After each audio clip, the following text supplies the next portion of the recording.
Justice شاہد صاحب ہمارے ساتھ شامل ہو رہے ہیں. جسٹس شاہد عثمانی صاحب بہت شکریہ, آپ ہمارے ساتھ شامل ہو رہے ہیں. اس وقت حکومت کوشش کر رہی ہے کہ جوائنٹ سیشن پارلیمنٹ کا کال کیا جائے اور آئینی ریفارمز کی جائیں, جس میں چیف جسٹس آف پاکستان کا جو آفس ہے, بلکہ ہائی کورٹ کے چیف جسٹسز, ان کی بھی جو میعاد ہے آفس کی وہ 3 سال ٹینیور آفس کر دیا جائے.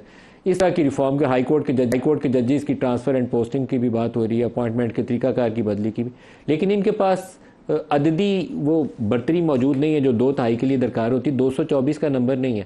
پی ٹی آئی کے بندوں کو فلور کراس کر کے ووٹ ڈلوائیں گے. آپ کے خیال میں ایسی کنٹروورشل ترمیم قابل قبول ہونی چاہیے یا نہیں ہونی چاہیے؟ دیکھیے, جہاں تک کہ آئین کا تعلق ہے, آئین کی میں کوئی امینڈمنٹ اگر چاہیے تو آپ کو 2/3 میجورٹی لازمی ہے, اور وہ کس طرح سے آپ لیتے ہیں وہ اس پہ ہم نہیں جانا چاہتے. ہمارے ملک میں تو ہر قسم کی حرکتیں ہوتی رہتی ہیں اور وہ ہوں گی کہ نہیں ہوگی, لیکن 2/3 میجورٹی لازمی ہے. اگر 2/3 میجورٹی وہ لے کے آتے ہیں تو پھر وہ آئینی ترمیم کر سکتے ہیں, ورنہ نہیں کر سکتے, سیدھی بات ہے. تو اب یہ جو کر رہے ہیں, اگر آئینی ترمیم کر رہے ہیں اور اگر ایج لمٹ بڑھا رہے ہیں ججز کے ریٹائرمنٹ کی, تو یہ ایک ایسی چیز ہے جو کہ بار کو کبھی پسند نہیں آئے گی. تو جتنی بارز ہیں پاکستان میں, چونکہ ہمارے بارز میں عام طور سے یہ کانسیپٹ یہ ہے کہ جب ججز 65 سال کی عمر میں پہنچتے ہیں تو وہ ٹائم ہو گیا کہ ان کو اب جانا چاہیے, کیونکہ اگر وہ زیادہ دیر رہتے ہیں تو اس کے بعد پرابلمز ہوتے ہیں. بلکہ یہ چیز تو اب ساری دنیا میں ایکسیپٹ ہو گئی ہے.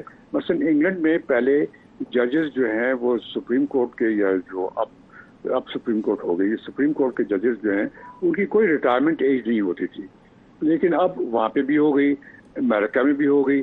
تو یہ مقرر ضروری ہے, چونکہ آپ جانتے ہیں کہ ججز کا جو کام ہوتا ہے وہ دماغی کام ہوتا ہے, اور 65 سال کی عمر کے بعد پھر ان کا وہ کام کرنا اور وہ دماغی اس پہ زور دینا جو ہونا چاہیے وہ ذرا مشکل ہوتا ہے. تو میرے خیال میں یہ تو بڑی صحیح عمر ہے 65 ایئرز.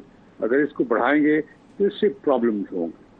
جیسے شاہد عثمانی صاحب بہت شکریہ. میں آپ کی رائے کا ہوں, میں خود اسی اوپینین کا ہوں کہ 65 انف ہے, اس کو ایکسٹینڈ نہیں کرنا چاہیے, نہ اس کی آڑ میں 3 سال دینے کی اور کوشش کرنی چاہیے. آپ ماضی سے اس رول کا اطلاق کرنے کی بجائے اس کو فیوچرسٹک کر دیں کہ آئندہ سے یہ والا رول ہوگا, اور 65 لیکن ڈیڈ لائن ہونی چاہیے, اس کے آگے نہیں چلے گا. ابھی ایک اور خبر یہ ہے کہ اسلام آباد ہائی کورٹ میں عمران خان نے ایک درخواست دائر کی ہوئی ہے, اور درخواست یہ ہے کہ ان کو خطرہ تھا, اندیشہ تھا کہ ان کا ٹرائل ملٹری کورٹس میں چلایا جا سکتا ہے.